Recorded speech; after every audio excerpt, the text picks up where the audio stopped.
안녕하세요. 잡학사전 진행의 정혜윤입니다. 오늘은 빈주형 노하늘 아나운서와 함께합니다. 안녕하세요. 안녕하세요. 하늘 위 인공위성이 지상의 재난을 살피고 또 인공지능이 인간의 대화를 정교하게 설계하는 시대입니다. 눈부시게 발전하는 기술들을 보면서 문득 나는 지금 제자리에 멈춰 있는 것은 아닌지 조급해지기도 하는데요. 하지만 그 화려한 기술의 중심에는 결국 매일 자신의 자리를 묵묵하게 지켜온 사람들의 시간이 있었습니다. 이렇게 세상을 바꿔나가는 다양한 직업과 사람들의 이야기를 담은 잡학사전 지금 시작합니다. 먼저 주요 뉴스 요약해드리는 잡뉴스 헤드라인 시간입니다. 첫 번째 소식입니다. 고용노동부는 지난 3월 실시한 가짜 3.3 위장 고용감독의 후속 조치로 적발사업장의 4대 보험 미가입자를 고용 산재보험에 직권 가입시키고 사업장의 과태료 부과를 단행한다고 밝혔습니다. 가짜 3.3 계약은 노동법 적용을 피하기 위해 실질적인 근로자를 프리랜서처럼 속여 사업 소득세만 떼는 편법 행위입니다. 당국은 집중 감독을 통해 적발된 72개의 사업장의 노동자 1,000여 명을 보험에 소급 가입 조치하고 미납보험료 5억여 원을 부과해 징수했다고 밝혔습니다. 아울러 의무를 다하지 않은 사업장에는 과태료 처분이 내려질 예정입니다. 노동부는 하반기에도 국세청 자료 등을 활용하여 특별 단속을 이어갈 예정이며 실직과 산재 위험에 노출된 노동자들의 권리를 철저하게 보호하겠다고 강조했습니다. 다음 뉴스입니다. 삼성과 SK그룹이 향후 총 4,755조 원을 투자하는 초대형 계획을 내놓으면서 국내 산업과 고용 지형에도 대규모 변화가 예상되고 있습니다. 용인과 평택을 잇는 수도권 반도체 벨트가 확대되고 서남권에는 신규 클러스터와 인공지능 인프라가 들어서면서 첨단 산업 일자리의 중심축이 재편될 전망입니다. 이번 투자는 공장 건설부터 장비 설치, 소재와 부품 등 전방위 산업에 걸쳐 막대한 고용을 유발하는 메가 프로젝트가 될 것으로 보여집니다. 비록 자동화로 인해 직접 고용의 폭은 제한적일지라도 설계와 소프트웨어 등 고부가 가치 분야에서 연쇄적인 일자리가 창출되면서 제조업 전반의 경쟁력을 높일 수 있을 것으로 기대하고 있습니다. 다음 소식입니다. 정부가 지역 기업의 청년 채용과 청년들의 정착을 지원하기 위해 현장 의견 수렴에 나섰습니다. 고용노동부는 지난 2일 충북 청주 소재 중견기업인 노바렉스에서 현장 간담회를 개최하고 청년 일자리 도약 장려금 사업의 성과와 건의사항을 청취했습니다.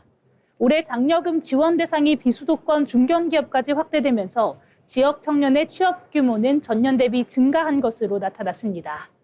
간담회에 참석한 기업과 청년들은 임금 지원뿐만 아니라 지역 정착을 결심할 수 있도록 주거비 경감이나 인프라 확충 같은 맞춤형 연계 지원이 필요하다고 건의했습니다. 노동부는 이러한 목소리를 반영하여 실효성 있는 장기 근속 유인책 등 제도 개선을 추진할 방침입니다. 지금까지 잡뉴스 헤드라인 전해드렸는데요. 이번에는 실제 직업 현장으로 가보도록 하겠습니다.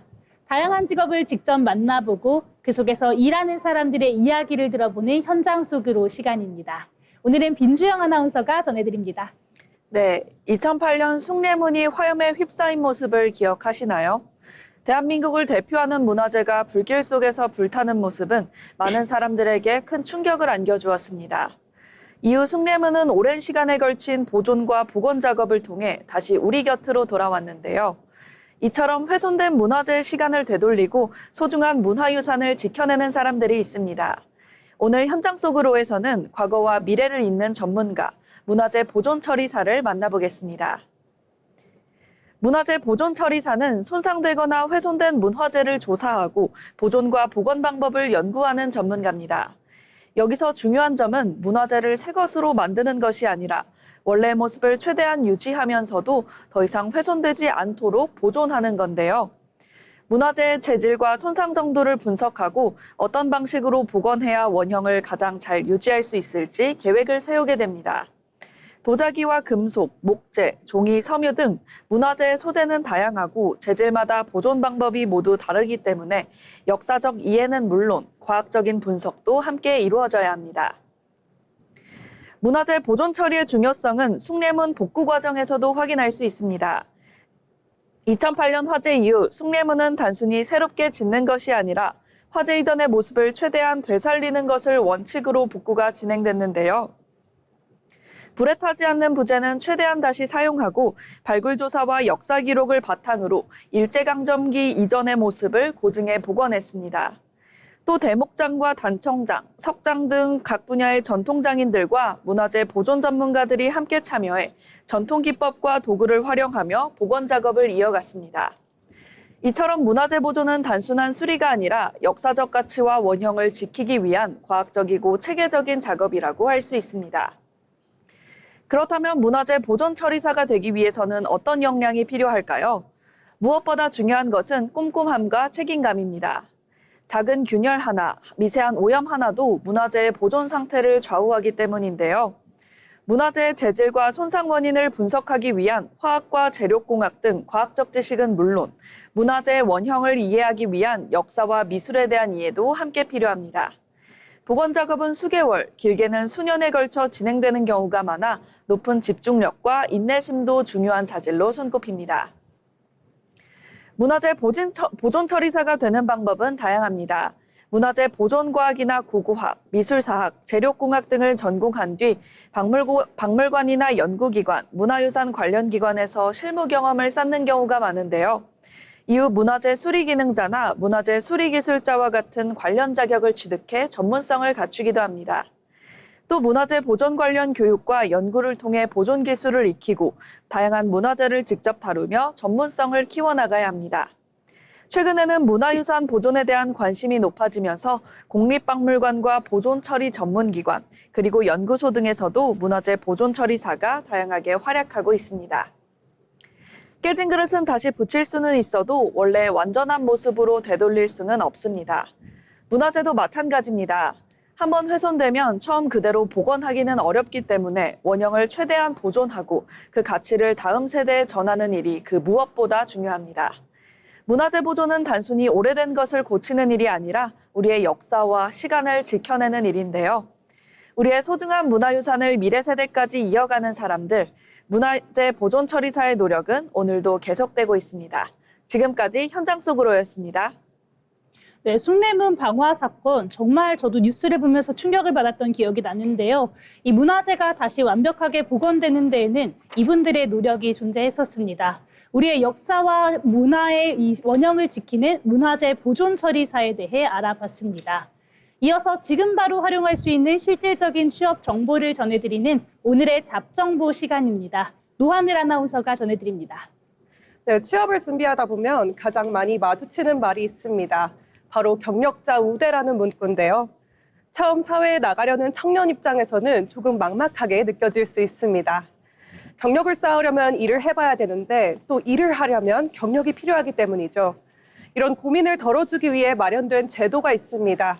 바로 미래내일 일경험 사업입니다. 오늘은 청년들이 실제 직무를 경험하고 취업 경쟁력을 높이는 데 도움을 받을 수 있는 미래내일 일경험 사업에 대해서 함께 알아보겠습니다. 미래내일 일경험 사업은 청년들이 기업이나 공공기관 등 다양한 현장에서 직무를 직접 경험할 수 있도록 지원하는 사업입니다. 단순히 이력서에 한 줄을 더하는 활동이 아니라 내가 관심 있는 분야의 일이 실제로 어떻게 이루어지는지 몸으로 익혀볼 수 있다는 점이 특징인데요. 직무 교육을 통해 기본적인 업무 이해도를 높이고 이후 인턴형, 프로젝트형 등 프로그램에 참여하여 현장 경험을 쌓을 수 있습니다. 취업 전 미리 직무를 경험해보는 일종의 예행 연습이라고 볼 수 있습니다. 이 사업은 주로 미취업 청년을 대상으로 운영됩니다. 프로그램에 따라 세부 요건은 달라질 수 있지만 대체로 청년들이 다양한 직무와 기업을 경험해보고 자신에게 맞는 진로를 탐색할 수 있도록 설계되어 있는데요. 예를 들어 인턴형은 기업 현장에서 일정 기간 업무를 경험하는 방식이고 프로젝트형은 기업이 제시한 과제를 팀 단위로 수행하며 실무 문제 해결 능력을 키우는 방식입니다. 이 외에도 ESG 지원형, 기업 탐방형처럼 관심 분야와 참여 방식에 따라 선택할 수 있는 유형이 다양합니다. 참여를 희망한다면 고용24의 청년 일경험 포털을 활용하면 됩니다. 포털에서는 현재 모집 중인 프로그램과 모집 일정, 직무 분야, 참여 기업 등을 확인할 수 있는데요. 공고를 볼 때는 단순히 기업 이름만 볼 것이 아니라 직무 내용, 일 경험 기간, 모집 인원과 사전 직무 교육 여부까지 함께 살펴보는 것이 좋습니다. 또 프로그램마다 선발 절차와 일정이 다르기 때문에 마감일을 미리 확인하고 준비하는 것도 중요합니다. 특히 관심 직무가 분명하지 않은 청년이라면 여러 직무의 공고를 비교해보는 것만으로도 진로 선택에 도움이 될 수 있습니다. 취업 준비에서 경험은 이제 중요한 경쟁력이 되고 있습니다. 하지만 모든 청년이 처음부터 충분한 경험을 갖고 시작하기는 어렵죠. 미래내일 일 경험 사업은 그런 청년들에게 직무를 미리 만나보고 기업에 일하는 방식을 경험하며 나에게 맞는 커리어 방향을 찾아갈 수 있는 기회로 제공합니다. 취업을 준비하고 있다면 관심 있는 직무의 일 경험 프로그램이 있는지 한번 확인해 보시기 바랍니다. 작은 경험 하나가 내일의 선택을 바꿀 수 있는 시작점이 될 수 있습니다. 지금까지 잡정보였습니다. 네, 미래 내일 일 경험 사업에 대해 알아봤습니다. 단순히 서류에 한 줄 적는 스펙을 넘어서 기업 현장에서 진짜 내 적성을 시험해 볼 기회이기도 한데요. 다양한 유형 중에서 내게 맞는 프로그램을 꼼꼼하게 비교해 보시고 영리하게 활용해 보시면 좋겠습니다. 세상에는 우리가 아직 잘 알지 못하는 다양한 직업들이 존재하는데요. 새롭게 떠오르는 직업과 앞으로 주목해야 할 미래의 직종을 살펴보는 시간, 직업의 세계 이혜린 아나운서가 전해드립니다. 생소한 직업과 미래의 유망 직종을 알아보는 시간, 직업의 세계입니다.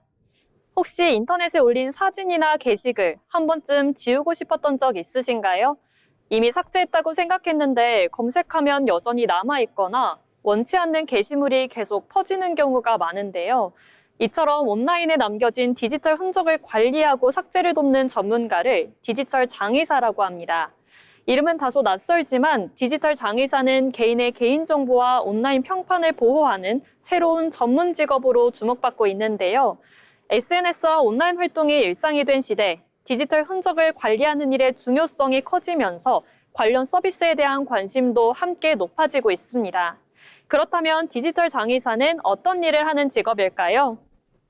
디지털 장의사의 가장 중요한 업무는 인터넷에 남아있는 개인정보와 게시물을 찾아 삭제를 하거나 삭제를 지원하는 일입니다. 검색 포털이나 SNS, 온라인 커뮤니티, 블로그 등에 남아있는 게시글과 사진, 영상 등을 확인하고 삭제 요청 절차를 거칩니다. 또 개인정보가 무단으로 유출됐거나 악성 게시물로 피해를 입은 사람들에게 적절한 대응 방법을 안내하기도 하는데요. 최근에는 개인뿐 아니라 기업의 온라인 평판을 관리하거나 허위 정보와 악성 콘텐츠에 대응하는 업무까지 활동 범위가 넓어지고 있습니다. 단순히 게시물을 지우는 것이 아니라 관련 법률과 개인정보 보호 기준을 이해하고 적법한 절차에 따라 문제를 해결하는 전문성이 필요한 직업입니다. 그렇다면 디지털 장의사가 미래 유망 직종으로 꼽히는 이유가 무엇일까요? 스마트폰과 SNS 사용이 일상이 되면서 온라인에 남기는 개인정보와 콘텐츠는 해마다 늘어나고 있습니다. 취업이나 이직, 학교 진학 과정에서도 온라인 기록이 영향을 미치는 경우가 많아졌고 개인정보 유출과 사이버 범죄에 대한 사회적 관심도 커지고 있는데요. 정부 역시 디지털 성범죄 피해 지원과 개인정보 보호 정책을 확대하며 온라인 피해를 예방하고 복구하는 전문 인력의 중요성을 체감하고 있습니다. 전문가들은 앞으로 AI와 디지털 기술이 더욱 발전할 수 있도록 개인정보 보호와 온라인 평판 관리 분야의 수요도 함께 증가할 것으로 전망하고 있습니다. 디지털 장의사가 되기 위해 반드시 취득해야 하는 국가 자격증은 따로 없습니다. 다만 개인정보 보호와 정보 보안, 디지털 포렌식, 컴퓨터 활용 능력 등을 갖추면 업무에 도움이 됩니다. 정보보안 관련 학과를 전공하거나 개인정보보호법과 정보통신망 관련 법률을 공부하는 경우가 많고요. 관련 민간 교육 과정을 통해 전문성을 키우기도 합니다. 또 실제 업무에서는 검색 능력과 온라인 플랫폼에 대한 이해, 문서 작성 능력, 그리고 고객 상담 경험도 중요한 역량으로 꼽히고 있습니다. 최근에는 온라인 평판 관리와 개인정보 보호 서비스를 제공하는 전문 기업에서 실무 경험을 쌓는 사례도 늘어나고 있습니다. 디지털 장의사는 무엇보다 꼼꼼함과 책임감이 중요합니다.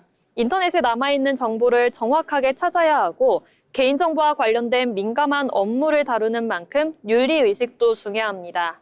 또 고객의 고민을 충분히 이해하고 해결 방법을 설명해야 하는 만큼 원활한 의사소통 능력도 중요한 역량으로 꼽히고 있습니다. 수입은 근무하는 기업과 경력에 따라 차이가 있지만 초봉은 연 3천만 원 안팎에서 시작하는 경우가 많고요. 전문성을 갖춘 온라인 평판관리 전문가나 컨설턴트는 그보다 더 높은 수준의 보수를 받고 있습니다. 인터넷에 남긴 기록은 우리의 또 다른 이력서가 되는 시대입니다. 온라인 세상 속 개인정보와 평판을 지키는 일은 앞으로 더욱더 중요해질 것으로 보이는데요. 보이지 않는 디지털 흔적을 관리하며 안전한 온라인 환경을 만드는 사람들, 오늘은 디지털 장의사에 대해 알아봤습니다. 지금까지 직업의 세계였습니다. 네, 디지털 장의사 이야기 함께 알아봤습니다. 유출이나 악성 댓글로 마음고생하는 사람들의 일상을 지켜주는 직업인데요.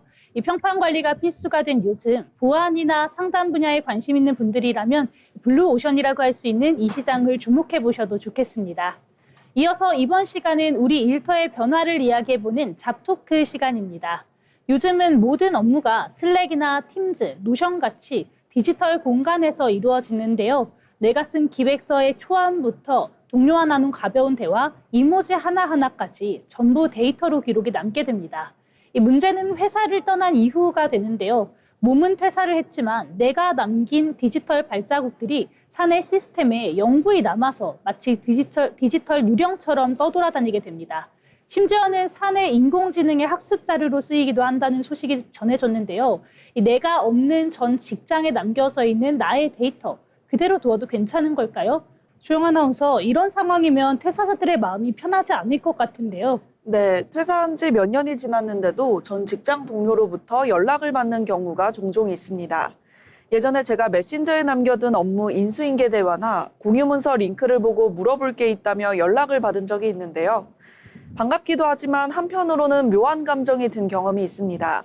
나는 이미 그 공간을 떠났는데 나의 생각과 노동의 흔적들은 여전히 그곳에 지워지지 않고 남아있다는 게 조금은 불편하게 느껴졌는데요. 내 관련 정보가 전 직장 시스템에 종속되어 있는 것에 불쾌감을 느끼는 퇴사자들도 많습니다. 네, 맞습니다. 이 떠난 사람의 흔적이 공공연하게 소비되는 것이 현실적인 부담을 주는 것 같습니다. 그렇다면 하늘 아나운서, 기업들은 보통 이 데이터들을 회사의 자산이라고 주장을 하는 경우가 많은데요. 법적인 경계는 어떻게 될까요? 네, 현행법상 고용계약 기간에 생산된 업무 결과물은 기업의 소유가 맞습니다. 하지만 문제는 업무 성과물이 아닌 개인의 정체성이 담긴 소통 기록까지 지워지지 않고 남아있다는 점인데요. 사내 메신저의 대화나 말투, 감정 표현까지 회사가 영구 보관하며 자산이라고 우기는 것은 노동력의 제공의 범위를 넘어선 과도한 소유욕입니다.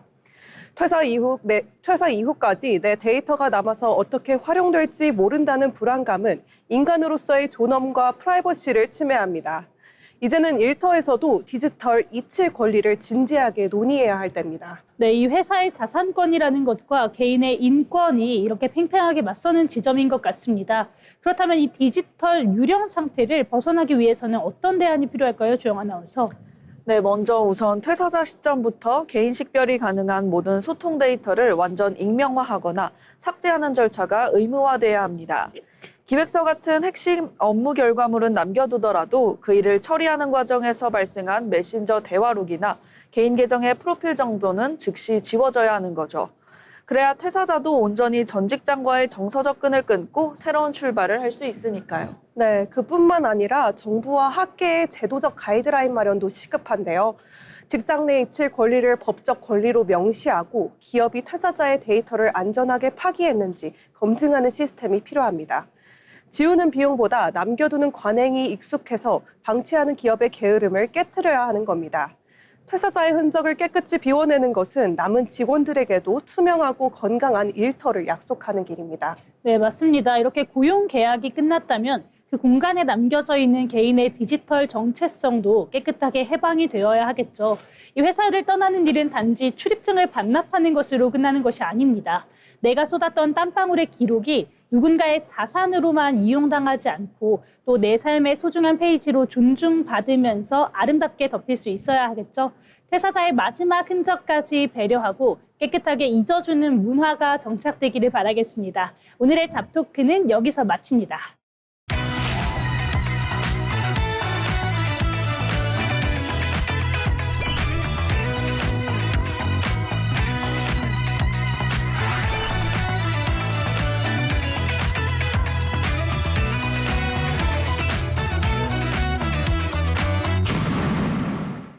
이렇게 빠르게 사회가 변화하고 있지만 그 와중에도 묵묵하게 자신의 길을 걸어가는 사람들이 있습니다. 평범하지만 특별한 일하는 사람들의 인생 이야기, 자빈 스토리를 박재민 아나운서가 전해드립니다. 네, 자빈 스토리입니다. 최고의 선수는 많습니다. 하지만 시간이 흘러도 동료들의 신뢰를 잃지 않는 선수는 많지 않습니다. 2016 피파 월드컵 여전히 아르헨티나 대표팀의 중심에는 리오넬 메시가 있습니다. 선수들은 왜 20년 가까이 메시를 따르는 걸까요? 오늘 자빈 스토리에서는 기록보다 사람을 남긴 선수 리오넬 메시를 만나봅니다. 최근 카보베르대전을 앞둔 기자회견, 스칼로니 감독은 메시를 이야기하며 한 가지 일화를 공개했습니다. 요르단전에서 메시는 충분히 선발 출전할 수 있었지만 후반 교체 출전을 선택했는데요. 이유는 월드컵 출전 기회를 기다리던 동료들에게 먼저 시간을 주기 위해서였습니다. 스칼로니 감독은 메시는 기록보다 팀을 먼저 생각한다. 그래서 선수들이 그를 더욱 존경한다라고 설명했습니다. 의외로 메시는 어릴 때부터 리더형 선수는 아니었습니다. 말수가 적고 앞에 나서는 성격도 아니었습니다. 성장 호르몬 결핍이라는 어려움을 겪었으며 13살에 홀로 스페인으로 건너갔고 바르셀로나 유소년 팀에서 실력으로 자신의 존재를 증명해야 했습니다. 조용하지만 묵묵하게 그것이 메시의 방식이었습니다. 클럽에서는 최고의 선수였지만 국가대표 메시는 달랐습니다.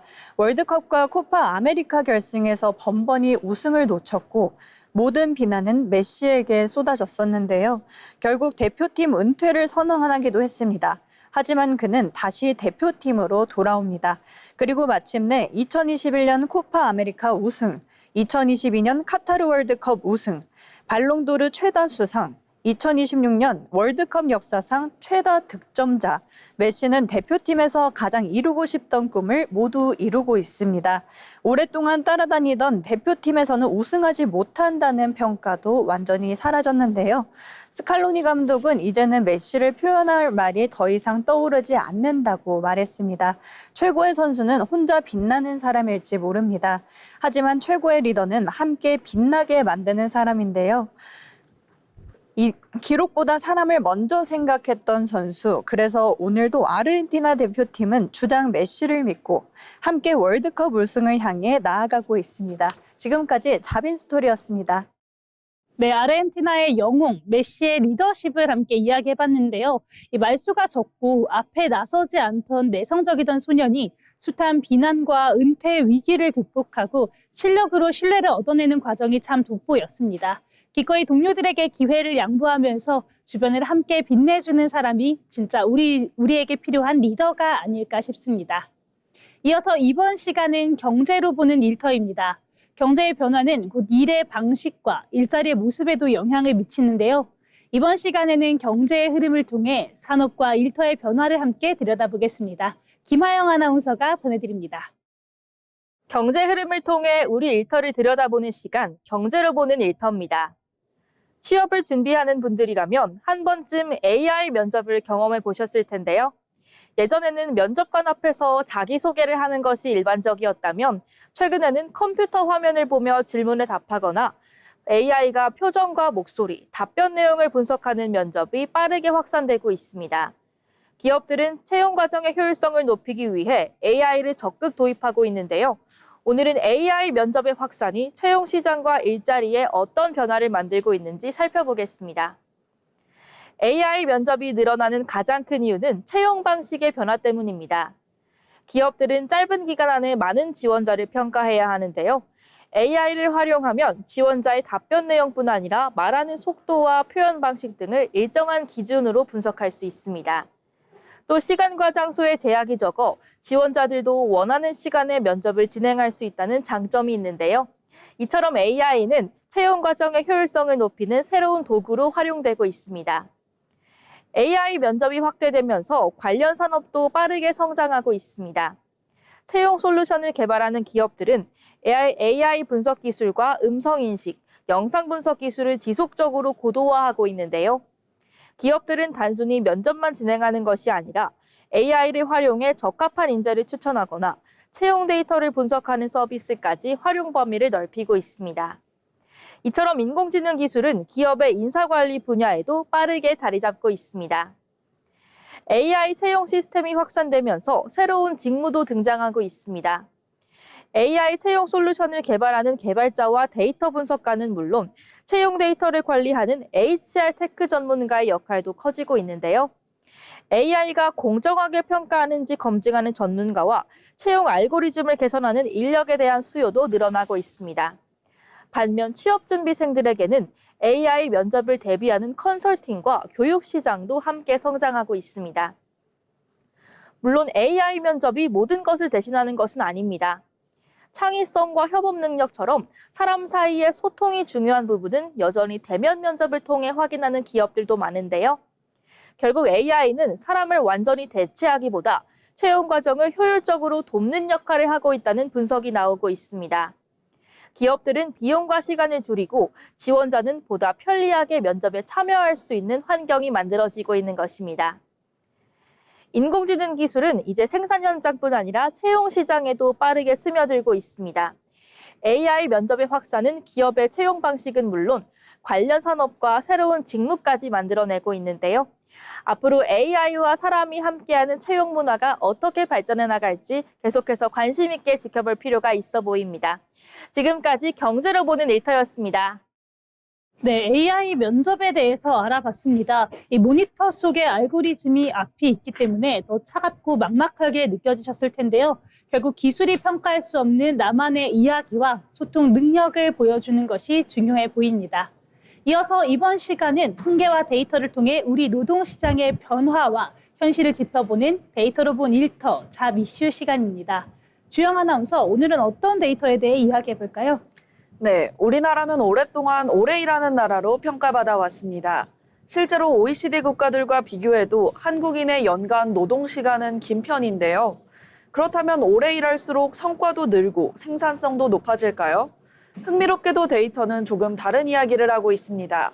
오늘은 노동시간과 노동생산성의 관계를 통해 우리 노동시장의 특징을 살펴보겠습니다. 아무래도 오래 일하다 보면 그만큼 업무에 더 많은 시간을 할애하기 때문에 훨씬 성과도 늘어날 것 같은데 실제로는 그렇지 않다는 말씀이신가요? 네, 그 질문에 답하기 위해서는 먼저 노동시간부터 살펴봐야 합니다. OECD에 따르면 우리나라의 연간 노동시간은 1901시간으로 OECD 평균인 1752시간보다 약 150시간 더 많았습니다. 여기서 함께 봐야 할 지표가 바로 노동 생산성인데요. 노동 생산성은 한 사람이 1시간 동안 얼마나 많은 경제적 가치를 만들어냈는지를 나타내는 지표입니다. 쉽게 말해 얼마나 오래 일했는가가 아니라 같은 시간 동안 얼마나 효율적으로 일했는가를 보여주는 지표입니다. 우리나라의 시간당 노동 생산성은 OECD 38개국 가운데 24위에 머무르며 OECD 평균보다 낮은 수준으로 나타났습니다. 즉, 오래 일한다고 해서 반드시 생산성이 높아지는 건 아니라는 의미죠. 그럼 일하는 시간은 긴데 시간당 기대하는 성과는 높지 않다는 점이 조금 의외인데 그렇다면 결국 오래 일하는 문화 자체가 문제일까요? 꼭 그렇지만은 않습니다. 전문가들은 가장 큰 원인으로 산업 구조의 차이를 꼽고 있습니다. 우리나라는 반도체나 자동차 같은 제조업의 노동 생산성이 OECD의 평균의 122% 수준으로 높은 편인데요. 반면 도소매업이나 음식, 숙박업 등 서비스업은 OECD 평균의 약 68.9% 수준에 머무르며 평균보다 낮게 나타났습니다. 서비스업의 비중이 큰 우리나라의 산업 구조를 고려하면 이러한 차이는 전체 노동 생산성에도 영향을 미칠 수밖에 없는데요. 또한 중소기업이 대기업보다 자동화와 디지털 전환 속도가 상대적으로 느린 점도 노동 생산성에 영향을 주는 요인으로 꼽히고 있습니다. 네, 그렇다면 결국 얼마나 오래 일했느냐보다는 같은 시간 안에 얼마나 효율적으로 일했느냐가 더 중요하다는 말씀이군요. 맞습니다. 다만 노동 생산성이 높다고 해서 그 직업이 더 중요하고 낮다고 해서 덜 중요하다는 의미는 아닙니다. 노동 생산성은 직업의 가치를 평가하는 지표가 아니라 우리 노동시장이 얼마나 효율적으로 운영되고 있는지를 보여주는 경제지표라고 이해하는 것이 더 적절한데요. 앞으로도 노동시간을 늘리는 것보다 불필요한 업무를 줄이고 각 산업의 특성에 맞게 더 효율적으로 일할 수 있는 환경을 만들어가는 것이 우리 노동시장의 중요한 과제가 될 것으로 보입니다. 네, 오늘 이렇게 이야기를 들어보니까 오래 일한다고 해서 반드시 생산성이 높아지는 것은 아니었습니다. 이 중요한 것은 노동시간의 양보다 같은 시간 안에 얼마나 효율적으로 일할 수 있는 환경을 만드는지 이 부분이었는데요. 앞으로도 우리 노동시장에서 시간 중심의 경쟁에서 벗어나서 생산성과 업무 효율을 함께 높여갈 수 있는 방법을 찾아봐야겠습니다. 그럼 이어서 하늘 아나운서, 다음은 어떤 데이터를 살펴볼까요? 네, 최근 청년 고용률은 하락세를 이어가고 있지만 흥미로운 조사 결과도 나왔는데요. 일하지 않고 구직 활동을 하지 않는 쉬었음 청년이 10명 중 6명은 앞으로 취업할 의향이 있다는 겁니다. 그렇다면 이들은 정말 일할 마음이 없는 걸까요? 아니면 다시 일터로 들어가는 문턱이 높아진 걸까요? 네, 사실 쉬었음 청년이라고 하면은 일을 하지 않고 쉬고 있는 상태의 청년들을 뜻하는 거잖아요. 네, 통계에서 쉬었음은 특별한 이유 없이 일을 하지 않고 구직 활동이나 취업 준비도 하지 않는 비경제 활동을 하는 상태를 말합니다. 겉으로 보면 일을 찾지 않는 것처럼 보이지만 실제 속을 들여다보면 이야기가 조금 다른데요.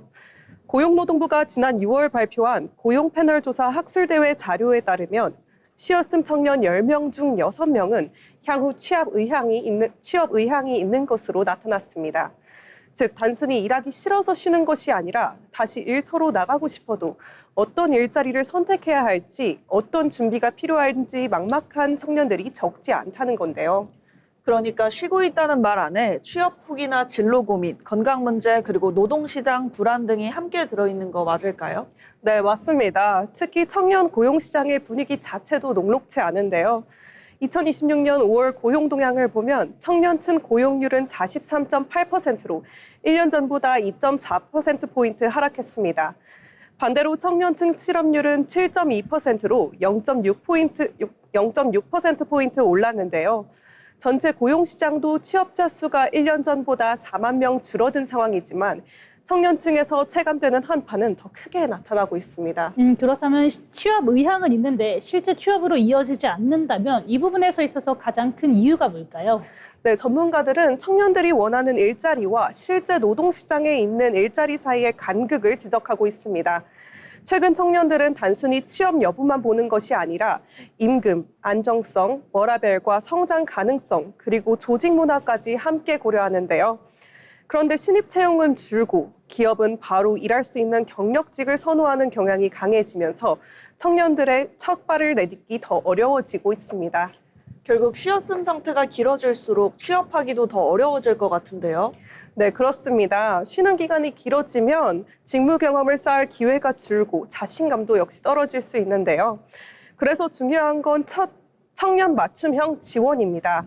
고용노동부 자료에서도 자격증 취득 경험과 진로지도 경험이 취업 의향을 높이는 요인으로 확인됐는데요.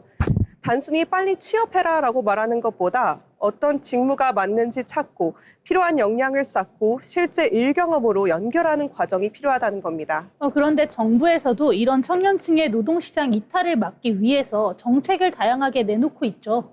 네, 정부는 청년 일자리 도약 장려금, 청년 일경험 지원 사업, 직업훈련 프로그램 등을 통해 청년들이 노동시장에 다시 진입할 수 있도록 지원하고 있습니다. 다만 전문가들은 제도만으로 한계가 있다고 봅니다. 청년이 일하고 싶은 환경을 만드는 기업의 변화, 그리고 산업의 변화에 맞는 실무 역량을 키우는 청년 개인의 준비가 함께 이루어져야 합니다.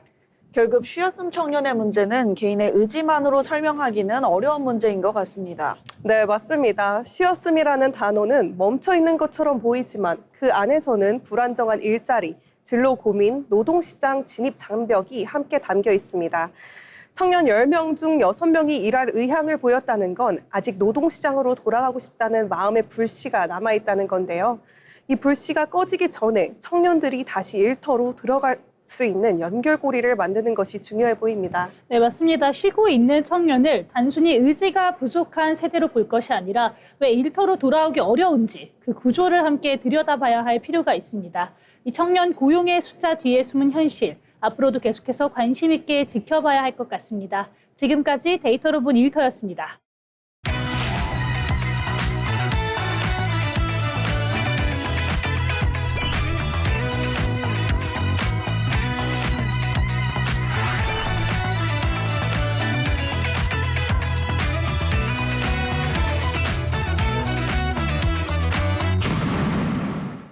취업을 준비할 때 중요한 것 중 하나는 바로 기업을 제대로 이해하는 것입니다. 기업의 특징과 산업 트렌드를 살펴보는 시간, 기업사전, 기업을 알고 잡자. 김아림 아나운서가 준비했습니다. 기업을 쉽고 재밌게 알아보는 시간, 기업사전 시간입니다. 여러분들은 1년에 책을 몇 권씩 읽으시나요? 사실 책을 읽고 싶은 마음은 있어도 바쁜 일상 속에서 책 한 권 끝까지 읽는 게 쉬운 건 아니잖아요. 그래서 이번에 준비했습니다. 10,000권의 책을 스마트폰 하나로 옮겨 놓은 기업이죠. 바로 국내 최대 독서 플랫폼 밀리의 서재입니다. 밀리의 서재는 책을 한 권 구매하는 대신 매달 일정한 이용료를 내고 다양한 책을 이용할 수 있도록 만든 독서 플랫폼인데요. 2016년 설립된 후 국내 최초로 전자책 정기구독 서비스를 선보였습니다. 이후 2021년 KT그룹에 편입됐고요.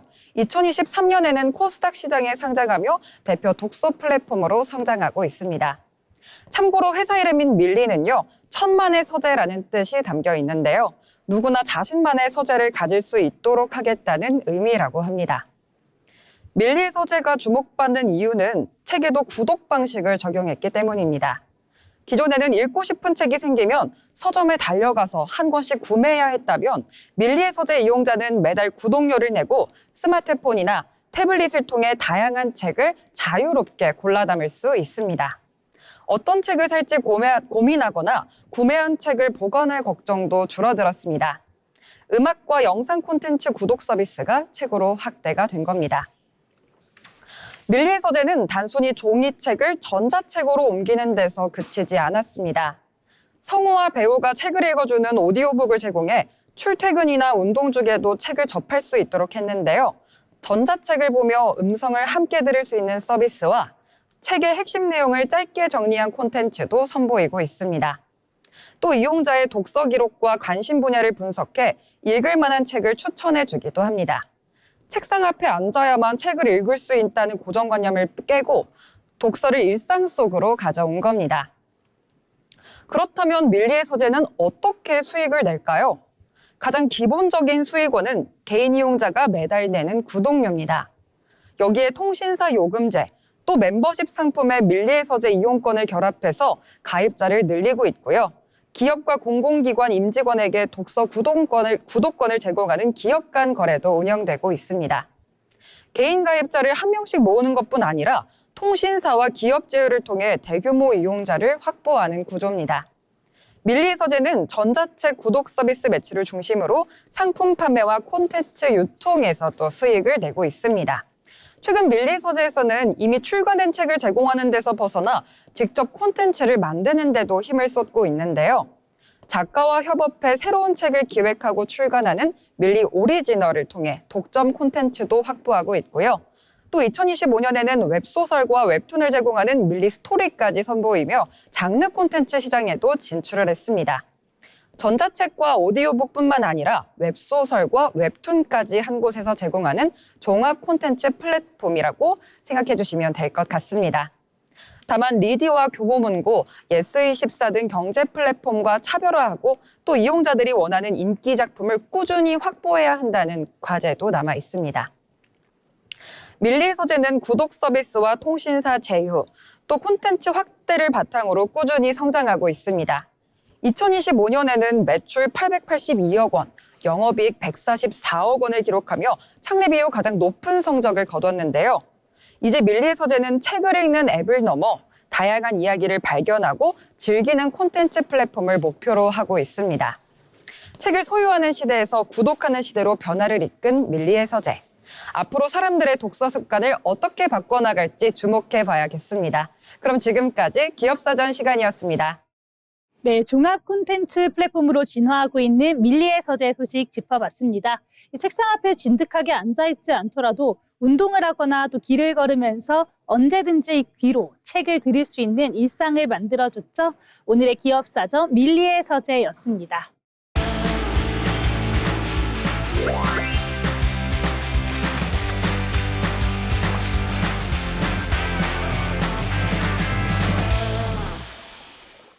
이번 시간은 전국의 맛집과 축제 그리고 핫플레이스를 알아보는 어디 갈까 시간입니다.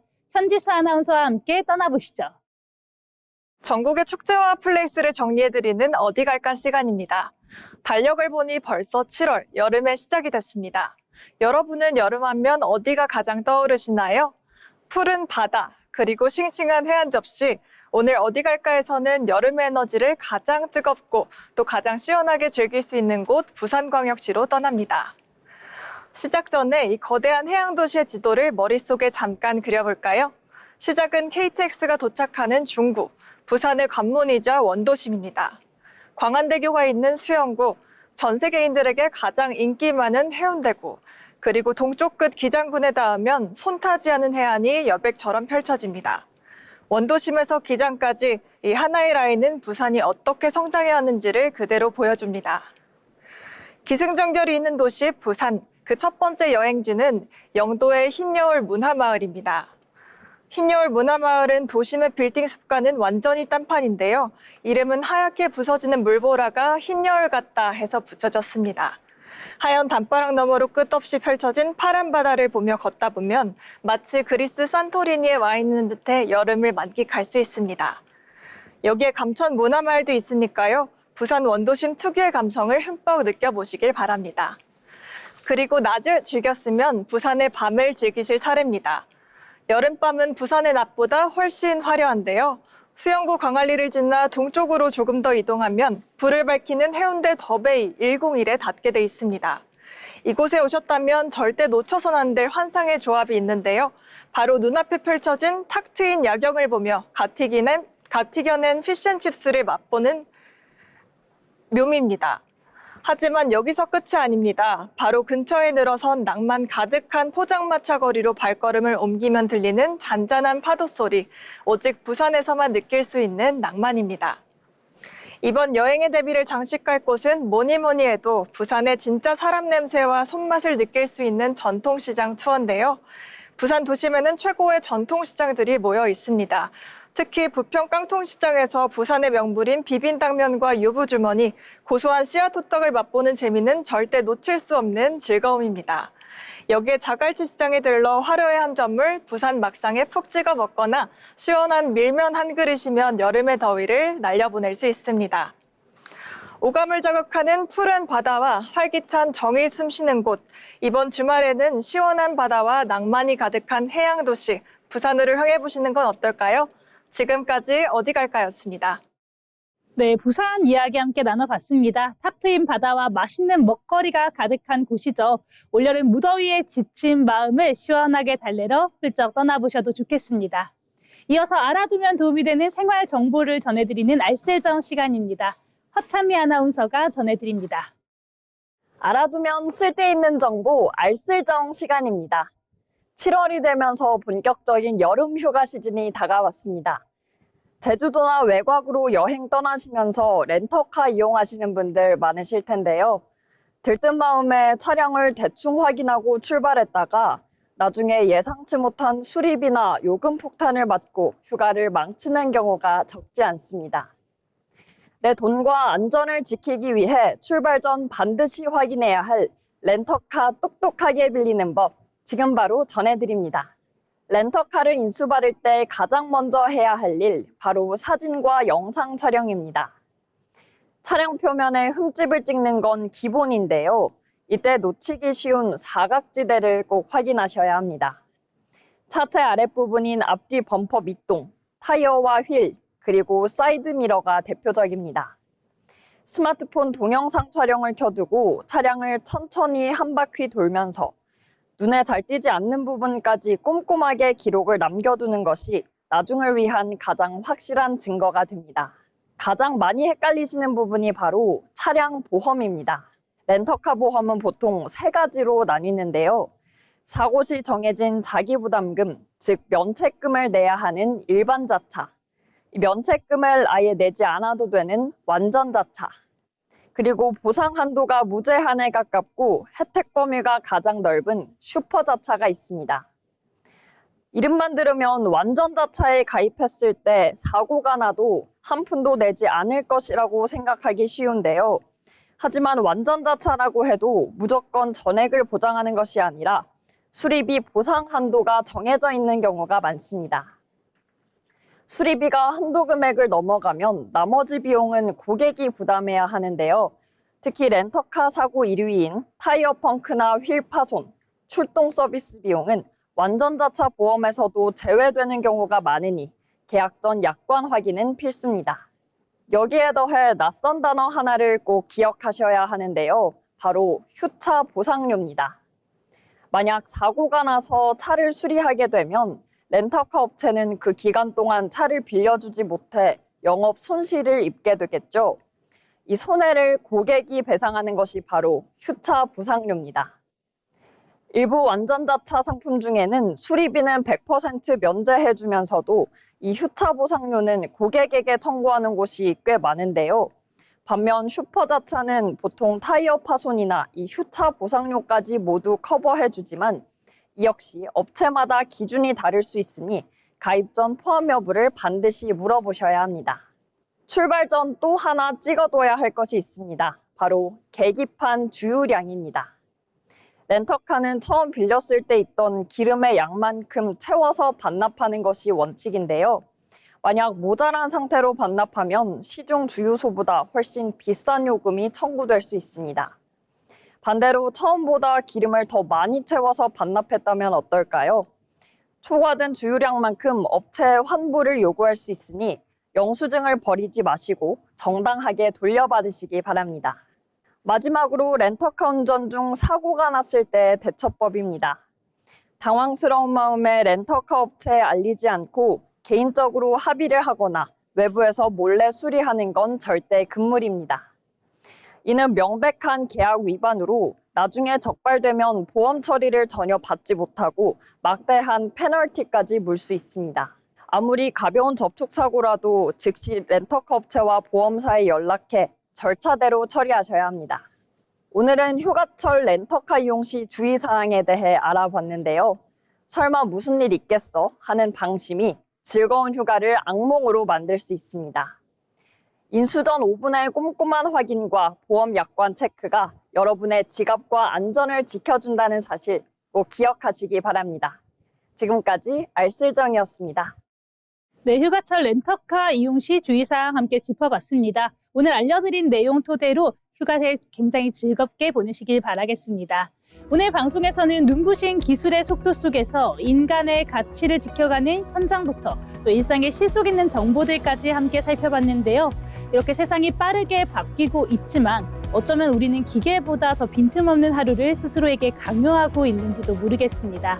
오늘만큼은 채워지지 않는 내일의 계획에 조급해하지 말고 나의 수고로움을 토닥여주는 그런 시간을 보내시길 바라면서 오늘의 잡학사전 여기에서 마칩니다. 오늘도 함께해 주신 여러분 고맙습니다.